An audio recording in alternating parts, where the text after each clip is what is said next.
네, 문화일보 김규태 기자님. 안녕하세요, 대통령님. 문화일보 김규태 기자입니다. 근데 이어서 좀 질문 드리고 싶은데요. 그 여사님도 대통령님 취임 이후에 명태균 씨와 수시로 연락했다라는 주장이 나오고 있습니다. 이 관련해서도 언제까지 지금 여사님이 연락하신 건지, 왜 연락하신 건지 설명 부탁드리겠습니다. 제가 제 아내 휴대폰을 좀 보자고 이렇게 할 수는 없는 거라 제가 그냥 물어봤습니다. 이런 논란들이 있기 때문에. 그런데 제 아내는 어쨌든 제가 일단 대통령에 당선이 되고 또 취임하고 하면은 하여튼 좀 그 전하고는 이 소통 방식이나 이런 게 좀 달라야 된다고 얘기를 하니까 본인도 많이 줄인 것 같고 한 몇 차례 정도 문자나 이런 걸 했다고는 얘기를 합니다. 그런데 제가 이 자리에서 그걸 공개하기는 좀 그런데 좀 일상적인 것들이 많았고요. 그렇습니다. 그래서 몇 차례 없는 거로 알고 있습니다. 네. 네. 다음 질문 받겠습니다.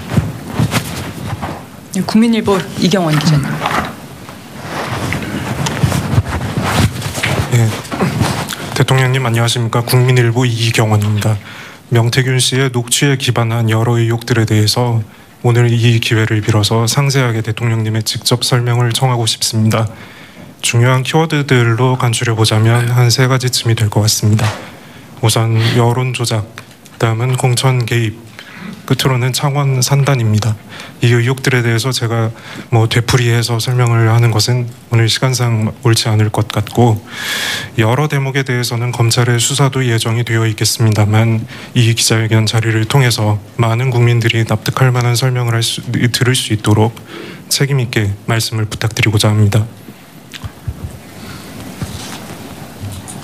그러니까 여론 조작 또 공천 개입. 공천 창원. 예.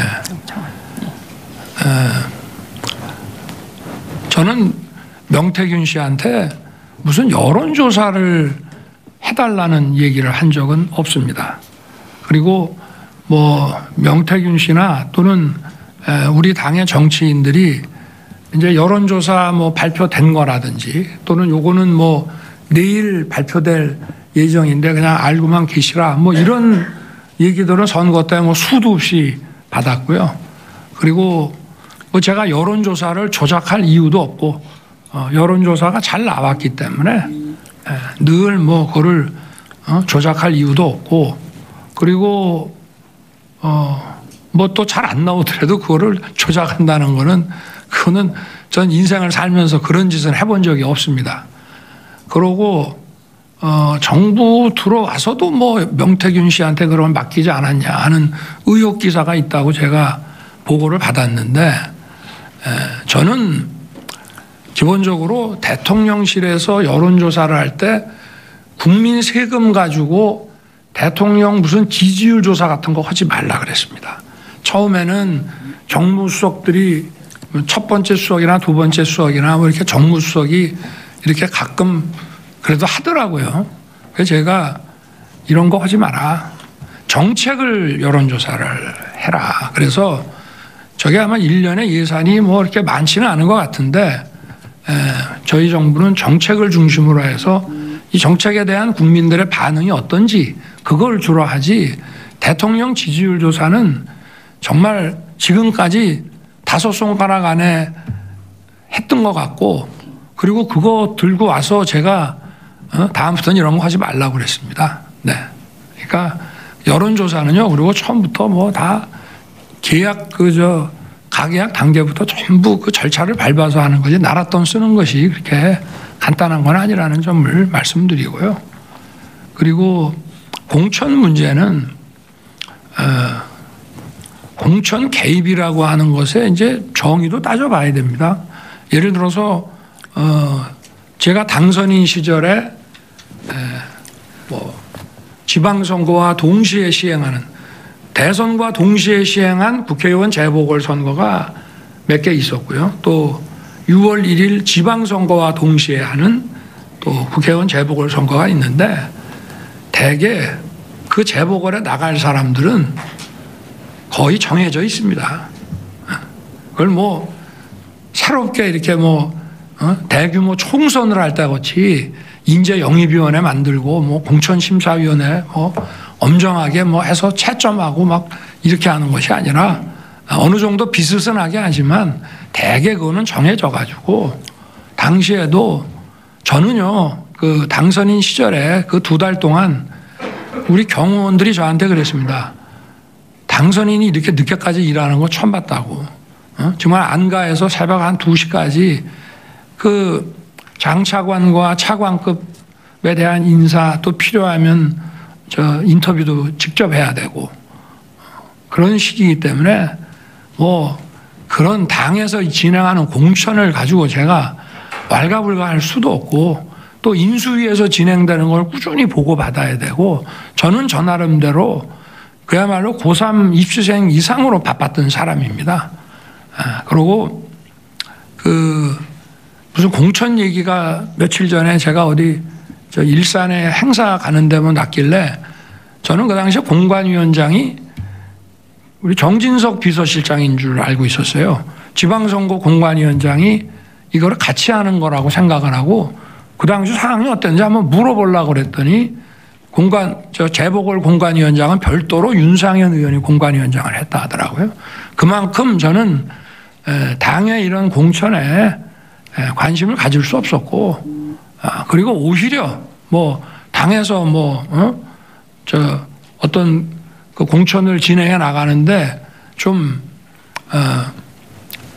그 당의 이제 중진 의원들 중에 저한테 전화해서 뭐 좀 이런 점들은 좀 여론이 좀 좋지 않으니 좀 더 바람직하게 하게 해달라고 저한테 막 부탁하는 경우는 있지만 그런 경우에도 원리 원칙에 대한 얘기만 했지 누구를 공천을 주라 이런 얘기는 해본 적이 없습니다.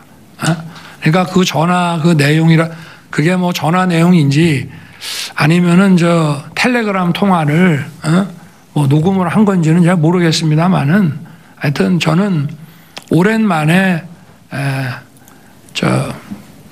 몇 달 전에 저한테 좀 많이 소원했을 것 같아서 저도 받았고 뭐 하여튼 그래도 고생했다는 얘기 한마디 한 것 같고 그리고 무슨 공천에 관한 얘기한 기억은 없습니다만은 했다면은 당에 그냥 이미 정해진 얘기 아마 그 시기에는 거의 정해졌을 것이고 뭐 다른 선택의 대안도 없고 당에서도 아마 공관위와 최고위에서 딱딱 찍어서 전략공천으로 마무리를 다 지은 것 같은데요. 그래서 뭐 그렇다는 점을 말씀드리고 뭐 예를 들면 총선 때도 마찬가지입니다. 사람들이 이렇게 뭐 누구누구가 좋다 해가지고 저한테 알려주면 저는 그대로 인재영입위원회에다가 그냥 패스시켰습니다. 누구를 꼭 공천 줘라라고 그렇게 사실 얘기할 수도 있죠.